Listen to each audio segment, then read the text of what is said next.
Next Murali Mohan గారిని మాట్లాడవలసిందిగా కోరుకుంటున్నాము.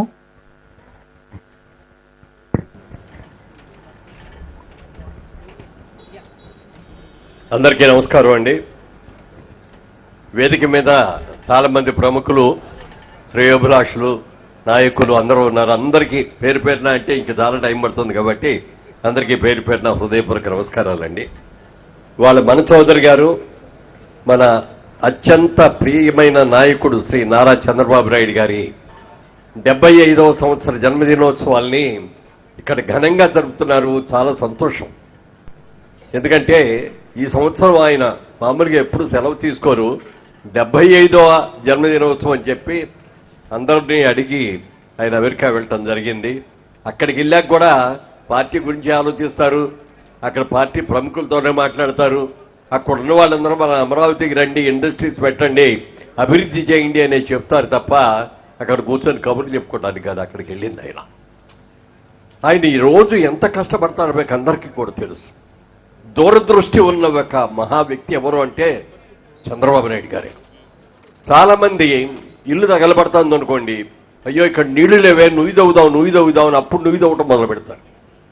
కానీ చంద్రబాబు నాయుడు గారు 20 సంవత్సరాల తర్వాత ఏం కావాలి, ఎంత జనాభా పెరుగుతుంది, ఎన్ని కార్లు పెరుగుతాయి, ఎన్ని కాలేజెస్ కావాలి, ఎన్ని స్కూల్స్ కావాలి, ఎన్ని హాస్పిటల్స్ కావాలి, ఎంత వైడన్ రోడ్లు కావాలి అనేది 20 ఏళ్ల ముందు గురించి వాళ్ళు ఆలోచించి దాన్ని అభివృద్ధి చేసే వ్యక్తి మనకి ఇండియాలో ఎవరైనా చెప్పాలంటే చంద్రబాబు నాయుడు గారి తర్వాత ఎవరైనా సరే.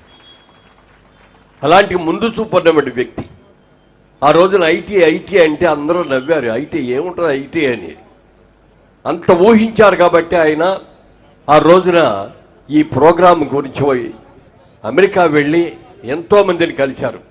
కలిసిన తర్వాత బిల్ గేట్స్ గారి దగ్గరికి వెళ్ళి ఆయనతో కూడా మాట్లాడాలని కలిస్తే వాళ్ళు అక్కడ ఇంటర్వ్యూ కూడా వీల్లేదండి, చాలా బిజీగా ఉన్నారు, కుదరదండి అన్నారు. ఒకే మాట చెప్పారు, బాబు నేను ఇండియాలో ఒక ఆంధ్రప్రదేశ్ అనే స్టేట్ ఉంది, ఆ స్టేట్కి ముఖ్యమంత్రిని, నేను ఇక్కడికి వచ్చేది ఆయన ఏదో ఆబ్లిగేషన్ అడగడానికి చందా అడగడానికి రావటం లేదు, మీకు కావలసిన బోర్డు ఎంతమంది ఐటీ ఉద్యోగులు మా దగ్గర ఉన్నారు, ఆ అభివృద్ధి గురించి మీకు చెప్పడం కోసం వచ్చాను అని చెప్పినప్పటికీ వెంటనే ఆయన రేపు మధ్యాహ్నం 3 గంటలకు రండి అని చెప్పి వాళ్ళ పిఎస్ చెప్పారు. మీరు ఒక్క 10 నిమిషాలు లేటుగా వస్తే కూడా మీ ఇంటర్వ్యూ క్యాన్సిల్ అయిపోద్దండి, మీకు మొత్తం అక్కడ ఉండేది 15 నిమిషాలు మాత్రమేనండి అని చెప్పి ఆయనకి 3 గంటలకు అపాయింట్మెంట్ ఇచ్చారు. ఈయన ఎందుకైనా మంచిదని 2:30కే వెళ్ళి అక్కడ కూర్చొని ఆయన 3ంటికి కరెక్ట్గా బిల్ గేట్ గారు వచ్చారు, మాట్లాడుతుంటే పావుగంట అయిపోయింది. పావుగంట అయిపోయిన తర్వాత వాళ్ళ పిఎస్లు వచ్చి ఏదో టైం అయిపోయిందండి ఇంకో ప్రోగ్రామ్ చెబుదామని దగ్గరికి వస్తే అందరినీ కూడా దూరంగా ఉన్నాడు, ఎవరో మాట్లాడుతూ. ఆయన చెప్పేది మొత్తం అయ్యే వరకు ఎవరో డిస్టర్బ్ చేయొద్దు అని చెప్పి చెప్పింది మొత్తం విన్నారు. ఆయన ఎలాంటి అభివృద్ధి చేయొచ్చో హైదరాబాద్లో, ఆంధ్రప్రదేశ్లో అనే విషయం, అంటే ఆంధ్రప్రదేశ్ అంటే అప్పుడు ఉన్న ఆంధ్రప్రదేశ్, 2 కలిసి ఉన్న ఆంధ్రప్రదేశ్, ఆ రోజులందరికీ కూడా విడమర్చి చెప్పాడు. మీకేం కావాలని వచ్చారు నా దగ్గరికి అని అడిగితే, మీరు అద్భుతమైన ఐటీలో చాలా బాగా అభివృద్ధి చేస్తున్నారు, మా హైదరాబాద్కు రండి, హైదరాబాద్లో కూడా మీ ఆఫీస్ ఇక్కడ ఓపెన్ చేయండి, మీకు కావలసినంత మంది మా చదువుకున్న విద్యార్థులు బోళంతమంది ఉన్నారు ఐటీ ఉద్యోగాలు చేసేవాడు, వాళ్ళందరికీ కూడా ఉద్యోగాలు ఇవ్వాలి రండి అంటే ఆయన ఒకే మాట చెప్పారు, నేను అమెరికాలో తప్ప నేను ఎక్కడ కూడా నాకు బ్రాంచెస్ లేవు, నేను ఎక్కడ కూడా ఆఫీసులు ఓపెన్ చేయలేదు, కానీ చేయటువంటి వస్తే మాత్రం మొట్టమొదటిగా ఇండియాలోనే చేస్తాను, అది కూడా హైదరాబాద్లోనే చేస్తానని చెప్పి చంద్రబాబు నాయుడు గారికి ఆ రోజున మాట ఇచ్చిన మాటను సంవత్సరం జరగకుండా ఆయన నిజం చేసి ఆయన స్వయంగా ఇక్కడికి వచ్చి మరి బిల్ గేట్స్ గారు మరి ఆఫీస్ ఓపెన్ చేశారు. తర్వాత ఆయన ఎప్పుడైతే వచ్చి ఇక్కడ ఆఫీస్ ఓపెన్ చేశారో, ఎప్పుడైతే ఆ బిల్డింగ్స్ కట్టారో చూసి మిగిలిన ఐటీ వాళ్ళందరూ కూడా పరిగెత్తుకొని బిల్ గేట్స్ గారే వెళ్ళి ఇండియా వెళ్ళి చేస్తారంటే మనం వెళ్ళకపోతే వెనకబడిపోతామని చెప్పి ఒకరికొకరు తర్వాత ఒకరు క్యూ కట్టుకొని వచ్చేసి అందరూ కూడా అభివృద్ధి చేశారు. ఇవాళ హైదరాబాద్, సికింద్రాబాద్ లాగానే సైబరాబాద్ అనేది ఏర్పాటు చేసిన ఘనత ఎవరిది అంటే చంద్రబాబు నాయుడు గారిది. అలాగే ఆ రౌండ్ బిల్డింగ్ మీకు అందరికీ కూడా గుర్తుండే ఉంటుంది, ఆ ఒక్క బిల్డింగ్ ఉండేది, ఆ చుట్టుపక్కల ఉండేవి కాదు. ఆ టైంలో దాన్ని ఓపెన్ చేయడానికి ఎవరిని పిలిచారో తెలుసునండి, బిల్ క్లింటన్ గారిని పిలిచారు. Bill Clinton guarantee America president. America president దగ్గరికి వెళ్ళటానికి ఇంటర్వ్యూ దొరకదు, ఏమి ఉండదు. అలాంటి ఆయన దగ్గరికి వెళ్ళి, సార్ మేము హైదరాబాద్లో, ఆంధ్రప్రదేశ్లో, ఇండియాలో ఒక ఐటీ ఇండస్ట్రీకి స్టార్ట్ చేసాం, మీ మంచి చేతులతో మీరు వచ్చి ఓపెన్ చేయాలండి అని చెప్పి అడిగితే తప్పకుండానండి అన్నారు. ఒక అమెరికా ప్రెసిడెంట్ రావాలంటే మామూలు విషయం కాదండి. వాళ్ళ సెక్యూరిటీ అంతా వచ్చేస్తారు, వాళ్ళు ఎయిర్పోర్ట్లో వాళ్ళ సొంత ఎయిర్పోర్ట్లో దిగుతారు, అక్కడి నుంచి వాళ్ళ కారులోనే బుల్లెట్ ప్రూఫ్ కారుల్లోనే వస్తారు. అలాంటి కట్టుదిట్టమైన ఏర్పాట్లన్నీ ఎవరి మీద ఆధారపడకుండా వాళ్ళ సెక్యూరిటీ వాళ్ళతో వచ్చి ఇక్కడికి వచ్చి ఆ రోజున ఆ బిల్డింగ్ ఓపెన్ చేశారు. ఆయన చేతి చలవనివ్వండి, మరి చంద్రబాబు నాయుడు గారి ముందు చూపన్నామనివ్వండి, మనందరూ అదృష్టవన్నామనివ్వండి, ఐటీ రంగం ఎంత విస్తరించిందో. మన పిల్లలు ఐటీలో చదువుకొని వందల మంది, వేల మంది దేశ విదేశాల్లో వాళ్ళు ఉద్యోగాలు చేస్తున్నారంటే వీటన్నిటికీ కూడా కారణం చంద్రబాబు నాయుడు గారి ముందు చూపు మాత్రమే. మేము పార్లమెంట్లో ఉండగా చాలా మంది మమ్మల్ని దగ్గరకు వచ్చి మీరు ఎక్కడి నుంచి వచ్చారంటే ఆంధ్రప్రదేశ్ నుంచి అండి అనగానే వాళ్ళందరినీ మమ్మల్ని మనస్ఫూర్తిగా అభినందించారు. సార్, చంద్రబాబు గారు లాంటి ఒక నాయకుడు ఉంటే మీ ఆంధ్రప్రదేశ్ అదృష్టం అండి, ఇలాంటి నాయకుడు మా రాష్ట్రంలో మాకు కూడా ఉండేటట్లయితే మేము కూడా మా రాష్ట్రం ఎంత అభివృద్ధి చేసుకోవచ్చండి అని చెప్పి వాళ్ళు మాతో అనేవారు. అలాంటి నాయకుడు, ముందు చూపున్న నాయకుడు, ఆ రోజుల్లోనే విజన్ 2020 అని చెప్పి సక్రమంగా బ్రహ్మాండంగా చేద్దామని అనుకున్న దాన్ని మధ్యలో ఆయన 2 సార్లు ఓడించుకున్నాం మనకు తెలియకుండానే. ఎందుకు ఓడించుకున్నామంటే బాగా చేశాడు కదా, ఆలోచించాలి కదా. ఎవరో ఏదో చెప్పారని, ఒక్క ఛాన్స్ ఇమ్మన్నారని చెప్పి వాళ్ళని చేస్తే ఏం ఛాన్స్ ఇచ్చిన తర్వాత ఏం చేశారు మనకు అందరికీ తెలుసు. మొన్న గతంలో కూడా దీనికి ముందు మనకు తెలుగుదేశం ప్రభుత్వానికి ముందున్న ఆ ప్రభుత్వం కూడా ఆయన అదే అన్నారు, ఒక్క ఛాన్స్ ఇవ్వండి, నాకు ఒక్క ఛాన్స్ ఇవ్వండి అని. ఏముంది అనుభవం ఆయనకి? ఒక ముఖ్యమంత్రిగా ఉండాలంటే ఎంత అనుభవం కావాలి, ఎంత నాలెడ్జ్ కావాలి, ఎంతమంది దగ్గరికి వెళ్ళి దేశ విదేశాల్లో ఉన్న నాయకుల దగ్గరికి వెళ్ళి మాట్లాడగలిగేటటువంటి శక్తి కావాలి అనేది మనకి తెలియదు. మన వాళ్ళందరికీ కూడా డబ్బులు ఇస్తే పుచ్చుకొని కొత్త ఆయన వచ్చాడు, మనకేదో నెలకు 3,000 ఇస్తానంటున్నాడు, 5,000 ఇస్తానంటున్నాడు, ఓటేశారే తప్ప మన రాష్ట్ర అభివృద్ధి చేయాలంటే ఏమిటి, మన పిల్లలకి రేపు పొద్దున్న పెద్ద పెద్ద ఉద్యోగాలు రావచ్చే దేశ విదేశాల్లోకి వెళ్ళి ఉద్యోగాలు చేయాలంటే ఎలాంటి నాయకుడు కావాలి అనేది కూడా ఆలోచించకుండా డబ్బులకి కక్కుర్తబడి ఓట్లు వేసి గెలిపించారు. ఏమైంది మరి? మాకు పార్లమెంట్లో ఉన్న సభ్యులందరూ కొన్నారు, ఏమయ్యా మీ తెలుగాళ్ళకి అసలు మీకు బుద్ధి ఉండదా? అలాంటి చంద్రబాబు నాయుడు గారిని ఓడించేసి ఒక కల్ప్రిట్గా దాదాపుగా 18 కేసులుండి అన్నిట్లో A1గా ఉన్న వ్యక్తిని, జైలు నుంచి వచ్చిన వ్యక్తిని అతన్ని ముఖ్యమంత్రిగా ఎన్నుకోరాలంటే మీ అంత పిచ్చాళ్ళు కానీ తెలుగు తక్కువ కానీ ఎవరు ఉండరు అని అంటే సిగ్గుతో మేము అందరూ తలంచుకున్నాం.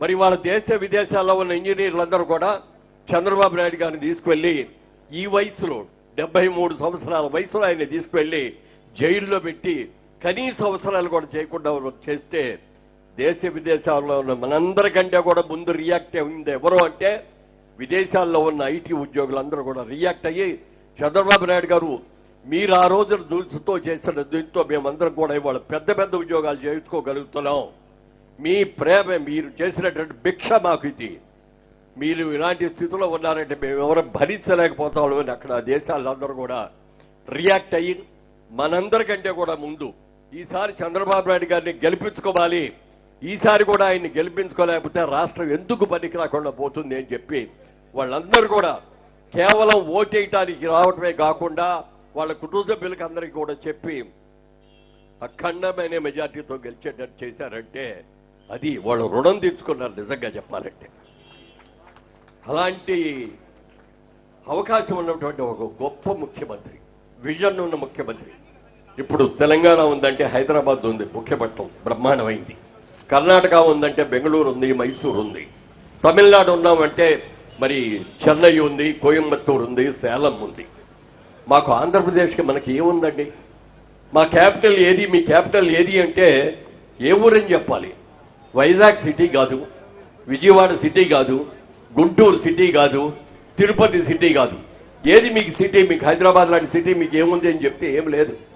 చంద్రబాబు నాయుడు గారు చాలా ఆలోచించి ఇటు విజయవాడ, మంగళగిరి, తెనాలి, గుంటూరు, అమరావతి ఇవన్నిటి కలిపి ఒకే సిటీ చేయాలని చెప్పి ఆ అమరావతి రాజధాని అక్కడ కడతాం, ఇది సెంటర్ గా ఉంటుంది, రాయలసీమ వాళ్ళకి కానీ అలాగే ఉత్తరాంధ్రప్రదేశ్ వాళ్ళకి కానీ అందరికి కూడా ఉంటుందని చెప్పి అది చేసి అద్భుతంగా దాన్ని అభివృద్ధి చేస్తూ ఉంటే దురదృష్టవశాత్తు మనం ఆయన ఓడగట్టాం.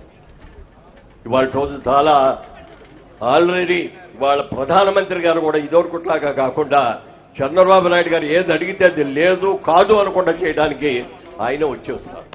రేపు మళ్ళీ ఈ అభివృద్ధి కార్యక్రమాలన్నీ కూడా ప్రారంభించడం కోసం మే 2వ తారీఖు అనుకుంటా ఆయన కూడా ఇక్కడికి వస్తున్నారు. ఈసారి అద్భుతంగా చేస్తారు. క్రితంసారి చేసినట్టుగా మట్టి నీళ్లు ఇవ్వటం కాకుండా డెఫినెట్ గా మంచి అభివృద్ధి కార్యక్రమాలకు కావలసిన ఫండ్స్ అన్ని ఇస్తారు. అమరావతి అనేది మనందరూ కూడా గర్వంగా చెప్పుకునే రీతిలో ఉండే ముఖ్య పట్టణం అవుతుంది అని చెప్పి నేను మనస్ఫూర్తిగా కోరుకుంటున్నాను. ఇవాళ తెలంగాణ ఇంత అభివృద్ధి చెందుతుంది అంటే దానికి మూల కారకుడు చంద్రబాబు నాయుడు సంగతి మీకు అందరికీ తెలుసు.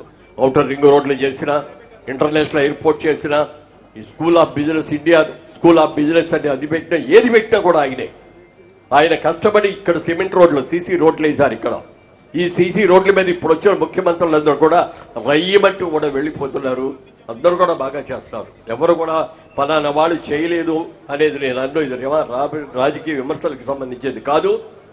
గతంలో ఉన్న ముఖ్యమంత్రులు కానీ ఇప్పుడున్న ముఖ్యమంత్రి కానీ దేశ విదేశాలకు చంద్రబాబు నాయుడు గారు ఎలా చేశారో విదేశాలకు కూడా వెళ్లి అక్కడున్న పారిశ్రామికవేత్తలందరినీ కూడా కలుసుకొని మా హైదరాబాద్ రండి, మీకేం ఫెసిలిటీస్ కావాలంటే మేము ఇస్తాం, మీరు వచ్చి అభివృద్ధి చేయండి అని అంటే ఇప్పుడు ఇవాళ మన రేవంత్ రెడ్డి గారు కూడా అదే పని మీద ఉన్నారు, వెళ్లారు.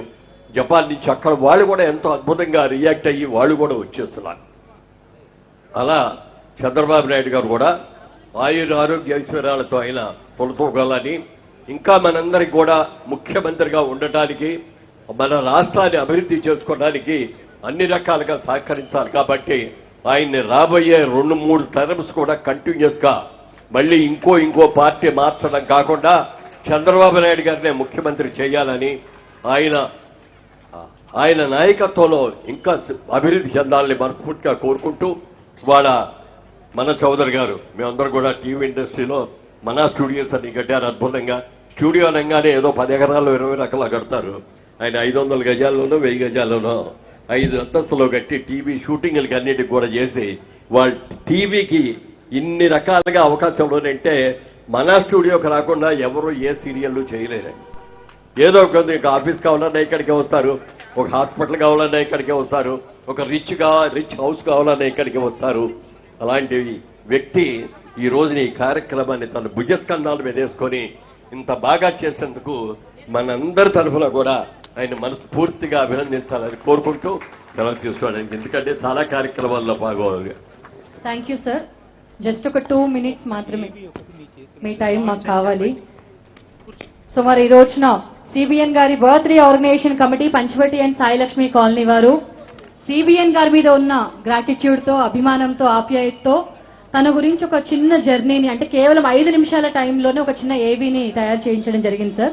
సో మీ చేతుల మీదుగా ఏవీని లాంచ్ చేయవలసిందిగా కోరుకుంటున్నాము. ఏవీ లాంచ్ చేయండమ్మా. తెలుగునాట ఆచంద్ర తారార్కం నిలిచిపోయేవారు